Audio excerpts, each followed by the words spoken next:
السلام علیکم B S first year, کیسے ہیں آپ لوگ؟ آج ہم ہسٹری آف یورپین آرٹ کا 5th اینڈ لاسٹ ٹاپک پڑھیں گے، renaissance 14 to 16th century. The word Renaissance itself means rebirth. The term of Renaissance is usually taken to mean the rebirth of learning. This name is given to a movement which marks the beginning of modern European civilization. Its period extends from 14th to 16th century. It began in Italy and from it spread to the rest of the Europe. It can be subdivided in 3 stages. First, Proto-Renaissance, the 13th century, during which the force leading to the new movement began to take definite shape known as Proto-Renaissance. Second, Early Renaissance. In the 15th century, it emerged fully as the period of Early Renaissance. And third one, High Renaissance. The 16th century, which marks its cultivation, is called High Renaissance. Characteristics. There are two main features or characteristics of Renaissance. Number one, recognition of personality of the individual and acceptance of its right and in worldly player. Number two, revival of interest in classical antiquity. There are 5 sub-characteristics in art. A positive willingness to learn and explore.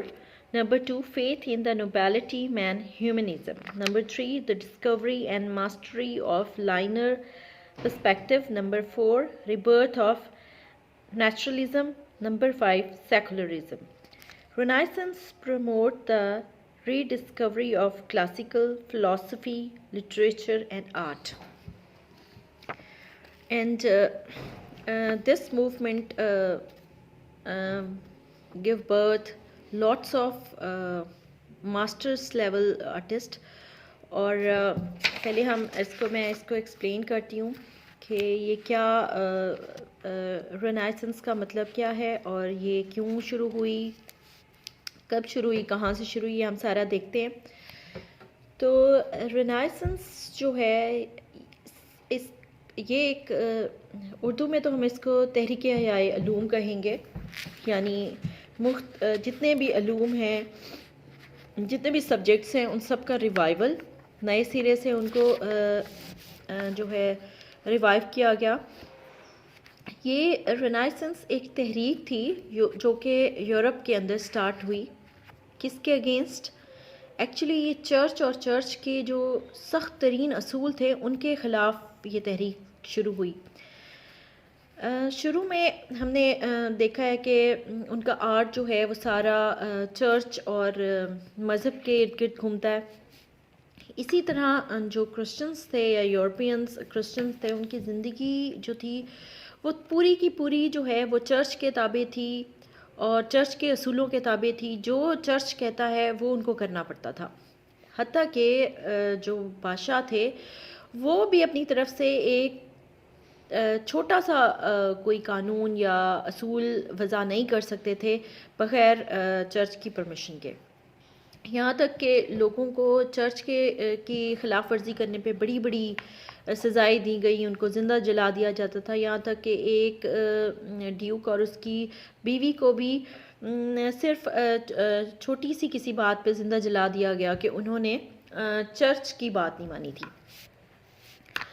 تو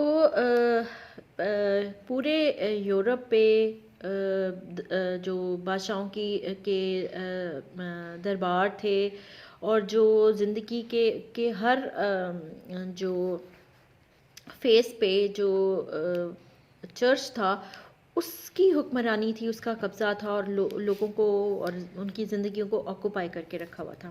جو وقت گزرا لوگوں کے اندر تو یہ آواز تھی کہ ہمارے بھی رائٹس ہیں، ہماری بھی زندگی پہ ہمارا حق ہونا چاہیے، اور یہ آواز باہر نکلنا شروع ہوئی. آپ کو پتہ ہے کہ کسی بھی معاشرے میں جب ایک موومنٹ یا تحریک سٹارٹ ہوتی ہے تو معاشرے کے جو پڑھے لکھے لوگ ہوتے ہیں، جو رائٹرز ہوتے ہیں، جو پوئٹس ہوتے ہیں، جو آرٹسٹ ہوتے ہیں، وہ سب سے پہلے ایک چیز کے خلاف آواز اٹھاتے ہیں اور پھر آہستہ آہستہ اگر وہ صحیح بات ہے تو وہ پورے معاشرے میں ہر انسان کی اگر وہ دل کی آواز ہے تو وہ ایک تحریک کی شکل اختیار کر لیتی ہے. اسی طرح یورپ کے اندر بھی ہوا کہ یہ جو لفظ رینائسنس ہے اس کا مطلب ہے ری برتھ، یعنی کسی چیز کا دوبارہ سے پیدا ہونا. تو ٹرم آف رینائسنس جو ہے وہ لرننگ کے حوالے سے یا جتنے علوم و فنون تھے ان کے حوالے سے اس کا ریوائول ہوا، اور یہ نام اس تحریک کو دیا گیا جو ماڈرن یورپ سویلائزیشن کی وجہ بنی. یعنی یہ رینائسنس یا تحریک احیاء علوم جو تھی یہ ماڈرن یورپ کی سویلائزیشن کا سٹارٹ ہے، اور اس کا پیریڈ جو ہے وہ 13ویں سے 16ویں صدی تک کا ہے. یہ اٹلی میں سب سے پہلے سٹارٹ ہوئی، وہاں پہ اس تحریک نے زور پکڑا اور پھر آہستہ آہستہ یہ پورے یورپ کے اندر پھیل گئی. اس کو جو ہے اچھی طرح سمجھنے کے لیے کہ یہ کیا تحریک تھی اور کس طرح تھی، اور اس کو جو ہے ہم 3 حصوں میں ڈیوائڈ کرتے ہیں. فرسٹ، پروٹو رینائسنس، یہ 13ویں صدی جس کے دوران ہیومنزم کی قوتیں واضح ہونے لگیں اور یہ ہر ایک تک اس تحریک کے اثرات پہنچنا شروع ہوئے، تو اس کو ہم پروٹو رینائسنس کہتے ہیں. اس کے بعد ارلی رینیسنس آ جاتا ہے. اس دوران جو ہے یہ جو تحریک تھی وہ کمپلیٹ ہوئی، مکمل ہوئی، اور جو اس کی خصوصیات تھیں وہ واضح ہو گئیں اور ہر شخص کو پتہ چل گیا کہ اس تحریک کے مقاصد کیا ہیں. تو اس کو ارلی رینیسنس کہتے ہیں. اور ہائی رینیسنس جو کہ 16ویں صدی میں اپنے نقطۂ عروج کو پہنچی وہ ہائی رینیسنس کہلاتی ہے. اچھا، اس کے مدرجہ ذیل جو ہے وہ خد و خال ہیں یا اس کی خصوصیات ہیں یا یہ کہ یہ لوگ کہتے کیا تھے. تو جو اس تحریک کا جو پہلا پوائنٹ تھا وہ تھا کہ فرد کی ذات کی مسلمہ حقیقت اور اس کا دنیاوی خوشیوں میں حصہ لینے کا حق. یعنی ہر شخص یہ چاہتا تھا کہ میری جو ذات ہے وہ میرے لیے بہت امپورٹنٹ ہے، اور میں وہ کرنا چاہتا ہوں جو میرا دل چاہتا ہے یا جو آواز میرے اندر سے آتی ہے، یا وہ چیزیں کرنا چاہتا ہوں جس سے مجھے خوشی ملتی ہے بنسبت اس کے کہ میں وہ کروں جو مجھے چرچ کہتا ہے. ٹھیک ہے، پہلا پوائنٹ یہ تھا، مین جو کریکٹرسٹکس ہیں اس کے. اور دوسرا یہ تھا کہ کلاسیکل دور کی جو کیا کہتے ہیں revival of interest in classical antiquity, یعنی کہ جو کلاسیکل دور تھا، کلاسیکل دور جو یہ لوگ رومن اور گریک دور کو جو ہے یہ کلاسیکل دور کہتے ہیں، جب ہر شخص اپنی مرضی کا مذہب اختیار کر سکتا تھا، جب ہر شخص اپنی مرضی کے دیوی دیوتا کی پوجا کر سکتا تھا، جب لوگوں نے جو ہے وہ فری سٹائل میں آرٹ کیا اور بڑے کلاسیکل قسم کے مجسمے جو ہے وہ بنائے گئے. اور یہ لوگ آرٹ کے حوالے سے، اسپیشلی فائن آرٹس کے حوالے سے، یہ لوگ یہ چاہتے تھے کہ ان کو وہ آزادی دی جائے، کیونکہ چرچ یہ کہتا تھا کہ صرف مقدس ہستیوں کو پینٹ کرنا ہے، جو مذہبی ہستیاں ہیں ان کو جو ہے وہ پینٹ کیا جائے، اور پوری جو ہے کیا کہتے ہیں ان کی جو تقدس کا خیال رکھ کر ان کو پینٹ کیا جائے. مطلب نیوڈس بنانے کے لیے ان کو منع تھا.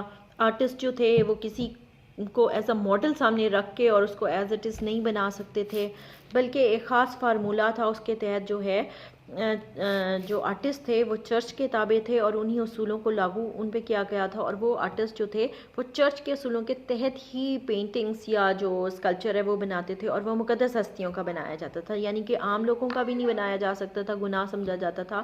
اور دوسرا یہ کہ یہ بھی نہیں تھا کہ کسی ماڈل کو دیکھ کے اور ایز اٹ از جو ہے آرٹ ورک کیا جائے، اس کو بھی وہ گناہ سمجھتے تھے.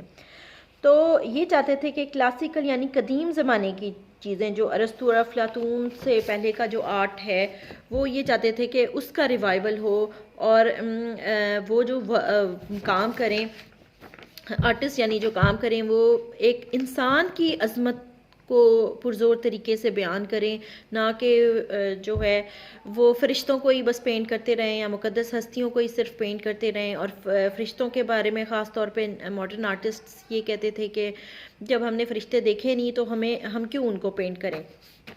اور وہ یہ چاہتے تھے کہ جو انسانوں کو ہم پینٹ کرتے ہیں اس میں صرف مقدس ہستیاں نہ ہوں بلکہ عام انسانوں کو بھی پینٹ کیا جائے، عام معاشرے کی اسٹوریز کو بھی سامنے لایا جائے، اور سوسائٹی کی جو چیزیں اچھی یا بری ہیں ان کو سامنے لے کر آیا جائے. اور اس کے لیے جو انسان کی جسمانی ساخت ہے اور جس کے ساتھ وہ دنیا میں پیدا ہوا ہے وہ اس کو ایز اٹ از پینٹ کرنا چاہتے تھے.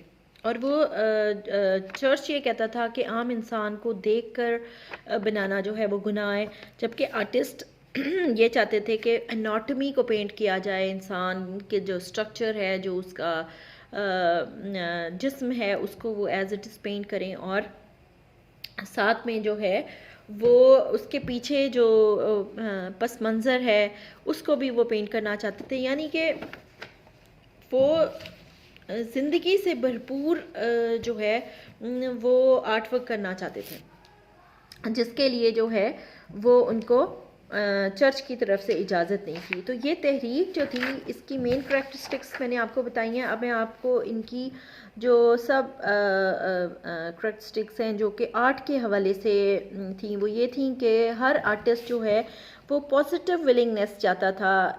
وہ چاہتا تھا کہ انسانی جسم کو یا پودوں کو، پتوں کو اور دنیا کی جو جتنی بھی خوبصورتی ہیں ان کو وہ ایکسپلور کرنا چاہتے تھے. وہ نئی سے نئی چیزیں بنانا اور پینٹ کرنا چاہتے تھے. اور وہ کہتے تھے کہ انسان کی جو عظمت ہے ہم اس کو پینٹ کرنا چاہتے ہیں، کہ عام انسان جو ہے وہ جو کام کرتا ہے، وہ جو محنت کرتا ہے، جو زندگی میں دکھ دیکھتا ہے یا جو اس کی خوشیاں ہیں، ہم اس کو پینٹ کرنا چاہتے ہیں. اس کے علاوہ وہ ماسٹرز بننا چاہتے تھے، یعنی وہ ایکسٹریم تک جانا چاہتے تھے. انسان کا جو پینٹنگ میں جو وہ یہ چاہتے تھے کہ پرسپیکٹیو دکھائیں اور سائنٹیفک طریقے سے جو ہے وہ پینٹنگ بنانا چاہتے تھے. اس کا جو اس کو سمجھ لیں نیچرلزم کا ریبرتھ چاہتے تھے کہ ہر چیز جیسی جس طرح ہے ہم اس کو اس طرح پینٹ کریں، بجائے اس کے کہ جو چرچ ہمیں کہتا ہے کہ یا بائبل کے اندر جو چیزیں لکھی ہوئی ہیں صرف ہم وہ بنائیں. ہم سب کچھ کرنا چاہتے ہیں اور ہم ان خوشیوں کو اچیو کرنا چاہتے ہیں جو ہمارا دل کہتا ہے. اور اس کے علاوہ جو سب سے بڑی اس کی وجہ بنی وہ سیکولرزم تھا، یعنی کہ یہ لوگ مذہب سے آزادی چاہتے تھے اور اپنی دنیاوی زندگی کو اپنے حساب سے اور اپنی خوشیوں کے حساب سے جو ہے وہ گزارنا چاہتے تھے. تو یہ تحریک جو تھی اس پس منظر کی وجہ سے جو ہے وہ سٹارٹ ہوئی اور اپنے عروج کو پہنچی. اور پھر ان لوگوں نے لڑ کے مر کے اور انہوں نے یہ اپنے رائٹس حاصل کیے. اور آہستہ آہستہ اس کا نقصان یہ ہوا کہ کیونکہ چرچ نے ایک دم ان کے اوپر اتنی سختیاں لاگو کر دی تھیں کہ وہ اس سے تنگ آ چکے تھے. اور جب ان لوگوں نے اس سے آزادی حاصل کی تو وہ بالکل ہی مذہب سے باہر ہو گئے. اور انہوں نے جو ہے جو ماڈرن یورپ ہے وہ آپ کے سامنے ہی ہے، اور وہ یہ چاہتے ہیں کہ جو انسان کا دل کرے انسان ویسے ہی رہے. تو انہوں نے یہ جو جتنے بھی مذہب کے اصول تھے یا چیزیں تھیں ان سب کو ریجیکٹ کر دیا، اور وہ ایک طرح کے اپنی بلکہ ایک جگہ میں نے پڑھا تھا کہ یہ پھر جو یورپ تھا وہ خود اپنا خدا اور خود ہی اپنا جو ہے وہ کہنا چاہیے کہ مذہب انہوں نے اختیار کر لیا کہ جو جس کا دل کرتا ہے وہ کرے.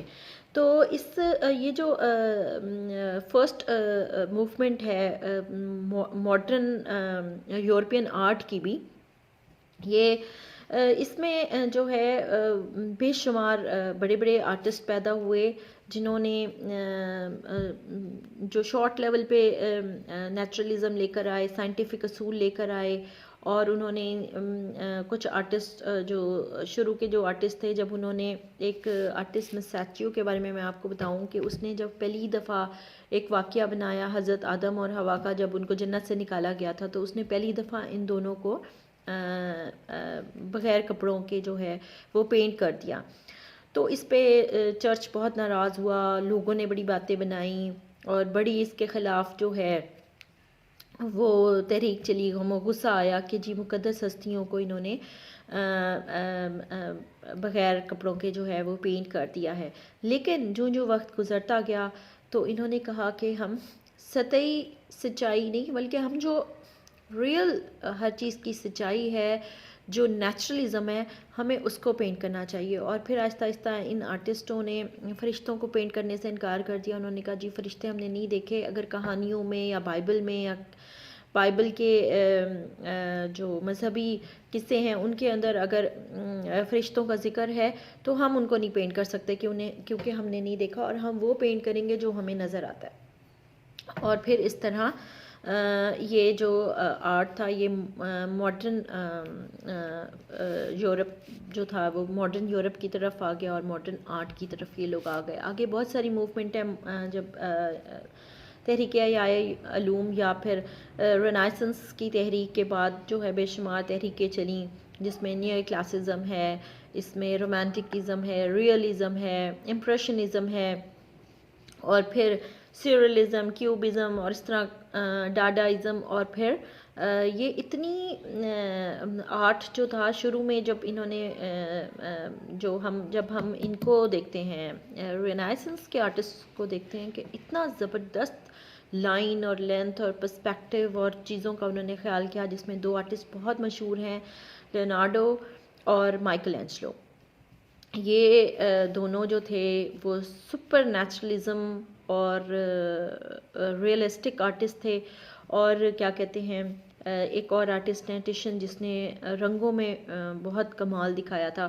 تو اس طرح جو ہے بڑے بڑے آرٹسٹ پیدا ہوئے اور نئی نئی تحریکیں سٹارٹ ہوئیں، اور پھر چلتے چلاتے یورپ جو ہے وہ آج کے یورپ کی شکل اختیار کر گیا. یہ 5 ٹاپکس تھے ارلی کرسچینٹی کے. یہاں پہ جو ہے میں نے آپ کو پہلے 4 ٹاپکس جو ہیں جو بتائے ہیں وہ ان کے مذہبی اور علاقائی جو ہے ٹاپکس ہیں، وہاں کے وقت کے ساتھ ساتھ جو ہے وہ آج آگے کی طرف بڑھتا گیا. اور پھر یہ ہم آگے رینائسنس کی طرف، اور اس ٹاپک کو میں یہیں پہ ختم کر رہی ہوں. میں آپ کو آگے آرٹسٹ کے بارے میں ابھی نہیں پڑھاؤں گی، اگر یہ بہت زیادہ لینتھی ہو جائے گا. جسٹ میں نے آپ کو 2-3 آرٹسٹ کے نام بتا دیے ہیں، بس آپ لوگوں نے اس کو بڑی اچھی طرح یاد کرنا ہے، دیکھنا ہے. اور اگر آپ اس سے ریلیٹڈ بھی دیکھنا چاہتے ہیں، ان کی تصویر دیکھنا چاہتے ہیں یا ان کے آرٹسٹ کے بارے میں دیکھنا چاہتے ہیں، تو آپ لوگ اس کو جو ہے سرچ کر لیں. بہت اچھی اور بہترین اس کے بارے میں آپ کو ڈیٹیلز مل جائیں گی اگر آپ نے زیادہ اس کو ان ڈیٹیل دیکھنا ہے. اور آپ کے جو ہے یہ جو تھیوری کے ٹاپکس تھے وہ کمپلیٹ ہو گئے ہیں. اچھا، اس کے بعد جو ہے میں آپ کو 1-2 لیکچرز جو ہے، اس کے بعد آپ کے سارے باقی چیزیں جو ہیں نا وہ پریکٹیکل ہیں، سارا آپ نے پریکٹیکل ورک کرنا ہے. مڈ کے لیے میں آپ کو بتا رہی ہوں. تو اس کے بعد جو ہے آپ لوگوں کی پریکٹیکلز کے بارے میں آپ کو تھوڑے سے لیکچرز دوں گی، اور لائن کے بارے میں شاید میں آپ لوگوں کو تھوڑے سے نوٹس دوں، وہ آپ لوگوں نے دیکھنے ہوں گے، یاد کرنے ہوں گے، اور باقی پریکٹیکل ورک کریں گے ہم انشاءاللہ.